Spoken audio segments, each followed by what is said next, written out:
সুপ্রিয় দর্শক, আসসালামু আলাইকুম। আজকে আমি মাত্র একটি ডিম আর ময়দা দিয়ে অসম্ভব মজার নরম তুলতুলে ইউনিক নাস্তা রেসিপি শেয়ার করব। এই নাস্তাটি দেখতে যেমন সুন্দর, খেতেও তেমনি অসাধারণ নরম তুলতুলে।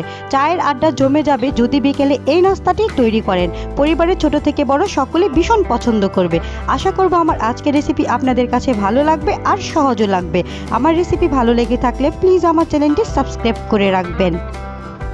নাস্তাটি তৈরি করার জন্য আমার লাগবে এখানে একটি ডিমটি স্বাভাবিক তাপমাত্রায় আছে। যদি ফ্রিজে থাকে তাহলে আধা ঘন্টা আগে বের করে নিতে হবে। সাথে দিয়ে দিচ্ছি 1/3 কাপ চিনি। মিষ্টিটা আপনাদের পছন্দ মতো এখানে ব্যবহার করতে পারেন। দিয়ে দেব হাফ চা চামচেরও কম লবণ। এখন একটি কাঁটা চামচের সাহায্যে সবগুলো উপকরণ খুব ভালোভাবে মিশিয়ে নিতে হবে।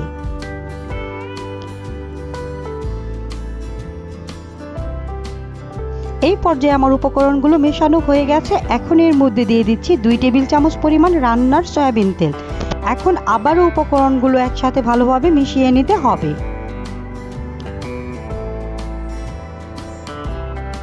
মেশানো হয়ে গেলে এর মধ্যে দিয়ে দিচ্ছি 1 কাপ ময়দা। আপনারা এখানে ময়দার পরিবর্তে আটাও ব্যবহার করতে পারেন। সাথে দিয়ে দিচ্ছি 1 চা চামচ বেকিং পাউডার। এখন উপকরণগুলো একসাথে খুব ভালোভাবে মিশিয়ে নিতে হবে।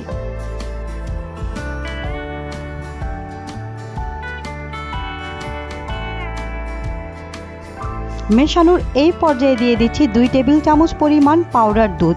এখানে পাউডার দুধটা দেওয়ার কারণে নাস্তাগুলো খেতে আরও অসম্ভব মজার হয়ে থাকে। এখন হাতে একটু তেল মাখিয়ে উপকরণগুলো একসাথে খুব ভালোভাবে মিশিয়ে একটি নরম ডো তৈরি করে নিতে হবে। আস্তে আস্তে একটু পর পর ডলে ডলে মিশিয়ে নিলেই মিশ্রণটি খুব ভালোভাবে মিশে একটি ডো তৈরি হয়ে যাবে। এই পর্যায়ে আমার ডোটি তৈরি হয়ে গেছে। এখন এইখান থেকে অল্প পরিমাণ ডো হাতে নিয়ে এইভাবে চেপে চেপে অন্য হাতে তালুতে নিয়ে লম্বা করে নাস্তার শেপগুলো দিয়ে দিচ্ছি। আপনাদের দেখে একটু বুঝে নিতে হবে আমি কিভাবে তৈরি করেছি। এখন এইগুলোকে তৈরি করে রেখে দেওয়া যাবে না, সাথে সাথেই ভেজে নিতে হবে।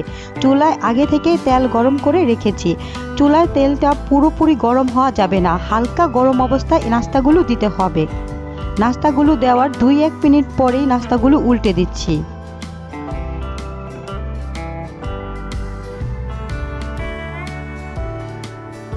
উল্টে দেওয়ার সাথে সাথেই নাস্তাগুলো বেশ খানিকটা ফুলে উঠবে। তারপর নেড়ে চেড়ে নাস্তাগুলোকে গোল্ডেন ব্রাউন কালার করে ভেজে নিতে হবে।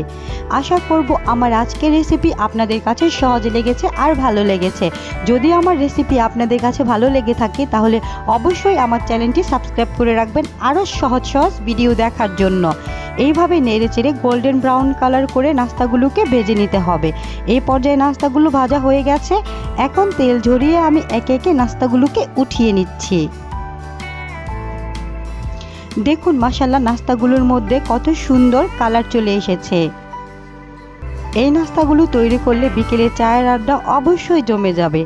এখন একটি নাস্তা ভেঙে শেয়ার করছি নাস্তাগুলোর ভেতরে কতটা নরম এবং স্পঞ্জ। আজকে এই পর্যন্তই, সবাই ভালো থাকবেন। আল্লাহ হাফেজ।